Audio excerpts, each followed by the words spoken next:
Dia menyerang korban dan sampai tewas. Setelah tewas, dia langsung memutilasi dan memotong-motong korban, lalu menguburnya di halaman rumahnya sendiri, guys. Balik lagi bersama gua yang akan selalu membahas kasus dan misteri. Bagi kalian yang belum subscribe, jangan lupa subscribe dulu dan nyalakan lonceng notifikasinya agar kalian tahu update terbaru dari channel ini. Dan tanpa banyak basa-basi, jangan skip videonya. Let's go.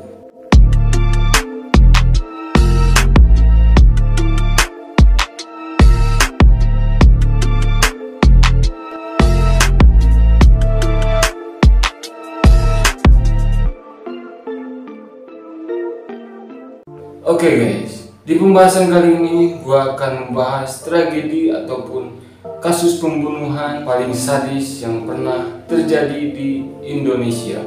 Ada banyak motif yang bisa menjadi alasan seseorang melakukan pembunuhan, mulai dari utang piutang, sakit hati, asmara, dendam, hingga motif lainnya guys.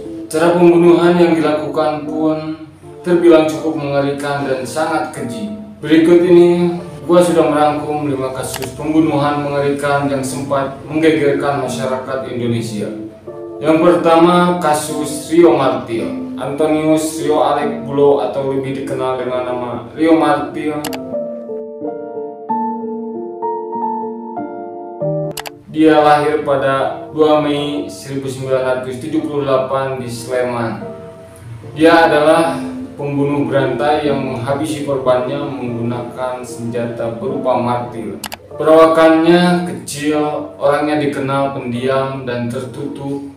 Tak banyak orang menyangka di balik perawakan kecil dan tak banyak bicara, Rio adalah penjagal sadis yang korbannya dibunuh dengan cara dihantam dengan menggunakan martil. Kasus Rio menjadi perbincangan hangat masyarakat Indonesia karena aksi sadisnya guys. Rio ini menghabisi 4 nyawa korbannya pada tahun 1997 sampai 2001 dengan menggunakan martil. Ternyata guys, Rio Martil ini berprofesi sebagai pencuri mobil. Motif pembunuhannya ialah mencuri mobil dengan cara yang sangat kejam dan sasarannya pun ke para pengusaha penyewaan mobil. Dan bahkan saat ditahan di Nusa Kambangan, dia juga membunuh teman satu selnya. Rio pun kemudian dihukum mati pada tahun 2008 lalu. Kasus Rio Martil ini dimasukkan ke dalam kasus paling kelam dan paling sadis sepanjang masa di Indonesia. Sungguh sangat menakutkan dan sangat keji yang dilakukan pembunuhan Rio Martil ini dengan menggunakan martil. Bagaimana menurut kalian tentang kasus ini? Bagi yang tahu, tulis komentar kalian di kolom komentar guys. Lanjut ke kasus yang kedua, pembunuhan Eno. Kasus pembunuhan paling sadis di Indonesia selanjutnya adalah pembunuhan Eno yang sangat keji. Kasus pembunuhan Eno Parihah yang berumur 18 tahun menggegerkan masyarakat Indonesia. Wanita pekerja pabrik di Tangerang itu ditemukan dalam kondisi tak bernyawa dengan cangkul yang berada di dalam kemaluannya guys. Mayat Eno ditemukan di mes karyawan tempatnya bekerja di Kosambi, Kabupaten Tangerang. Kasus ini lebih menyeramkan lagi guys. Kok bisa si pembunuh itu memasukkan cangkul ke dalam anunya guys. Jangan sampai kalian membayangkan, kalian cukup dengarkan saja kisah dibunuhnya Eno dan siapa pelakunya. Pada malam hari, tepatnya Kamis 12 Mei 2016, Eno bertemu dengan pacarnya yang merupakan seorang pelajar masih berumur 16 tahun yang baru sebulan menjadi pacar Eno. Mereka bertemu sekitar jam setengah 12 malam di kosan Eno sang korban. Sebelumnya mereka sudah janjian untuk ketemu. Mereka pun bertemu dan seperti biasanya anak muda yang berpacaran bermesra-mesraan ngobrol biasa. Namun lama-kelamaan sang pacar ini dirasuki setan sehingga sang pacar ingin melakukan bercocok tanam dengan Eno. Namun Eno yang masih polos membantah permintaan pacarnya itu karena yang dia takutkan bagaimana kalau nantinya dia hamil. Pacar Eno pun merasa kesal karena ajakannya ditolak dan dia keluar dari kosannya Eno. Kemudian setelah pacarnya keluar dari kamar Eno, ada dua pemuda yang menemuinya dan bertanya, apakah dia pacar Eno? Mungkin tak kenapa karena takut dia pun menjawab, bukan bang, saya bukan pacar Eno. Lalu kemudian sang pemuda yang baru datang itu mengajak pacar Eno masuk ke kamar Eno.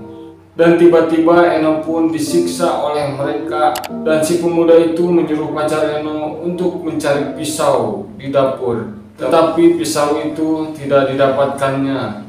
Kemudian pacar Eno mencari barang lain di luar kamar dan yang dia temukan adalah gagang pacul, guys. Dengan polosnya pacar Eno mengikuti perintah dua pemuda itu buat memukul Eno, dan gagang cangkul itulah yang kemudian ditemukan di kemaluan korban ini. Sungguh sadis, guys, dan sungguh tidak bisa dibayangkan, guys, entah apa motif pembunuh sampai bisa hilang hati dan nuraninya, guys. Oke, lanjut, guys. Kasus yang ketiga ialah kasus Rian Jombang.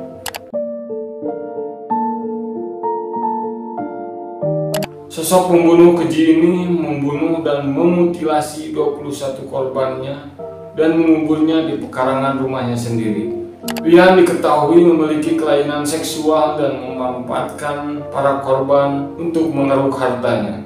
Pembunuhan berantai yang dilakukan oleh pria kelahiran Jombang, Jawa Timur ini pertama kali terungkap saat polisi menemukan 7 potongan mayat di Jalan Kebagusan Raya dekat SD Negeri Ragunan, Pasar Minggu, Jakarta Selatan pada 12 Juli 2008, guys. Diketahui bahwa Rian Jombang melakukan pembunuhan keji itu untuk mengambil harta korban.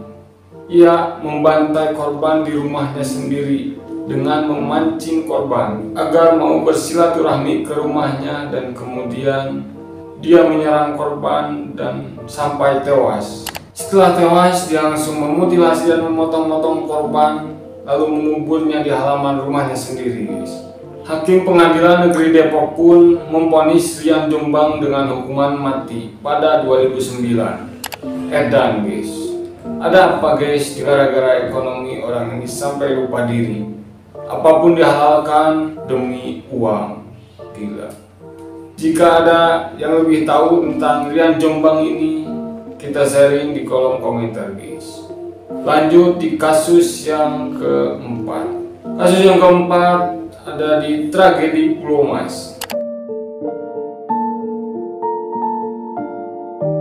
Tragedi Pulau Mas pada 2016 lalu menjadi kasus pembunuhan paling sadis di Indonesia yang berawal dari perampokan. Pada Selasa 27 Desember 2016 pagi, tiba-tiba dibuat geger warga bersama polisi menemukan 11 orang dengan posisi saling bertumpukan di dalam kamar mandi di sebuah rumah mewah nomor 7A di Jalan Pulau Mas Utara, Jakarta Timur. Kasus ini dilakukan oleh 3 orang perampok di rumah korban. Saat itu 3 pelaku perampokan menyekap 11 orang di dalam kamar mandi kecil yang berukuran 1,5 meter persegi selama hampir 18 jam. Dan akibatnya 6 orang meninggal dunia dan 5 lainnya mengalami trauma, guys.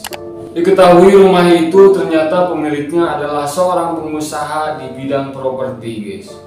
Dari kejadian ini, kalian harus tetap berhati-hati meskipun kalian sedang ada di dalam rumah sekalipun.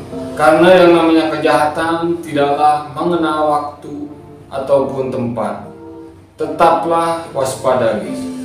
Lanjut ke kasus tersadis urutan terakhir yang kelima. Yang kelima ini kasusnya agak mirip dengan kasus di urutan yang ketiga, guys, yaitu memutilasi korbannya. Pelaku yang bernama Astini Sumiasih atau lebih lengkap sering ditulis oleh media sebagai Nyonya Astini. Astini adalah pembunuh berantai dengan motif tersinggung saat ditagih hutang, guys. Dia membunuh dan memutilasi korban penagih hutang berjumlah 3 orang. Pertama kali ditemukannya kasus ini ketika warga Kampung Malang, Surabaya menemukan potongan kepala terbungkus plastik di Sungai Wonorejo pada 6 Februari 1996. Temuan itu langsung dilaporkan ke Polsek Tegalsari, sedangkan potongan kepala yang ditemukannya itu dibawa ke Rumah Sakit Dr. Setomo untuk diidentifikasi. Polisi langsung membuat tim penyelidikan, beberapa warga dipanggil dan dimintai keterangan sebagai saksi.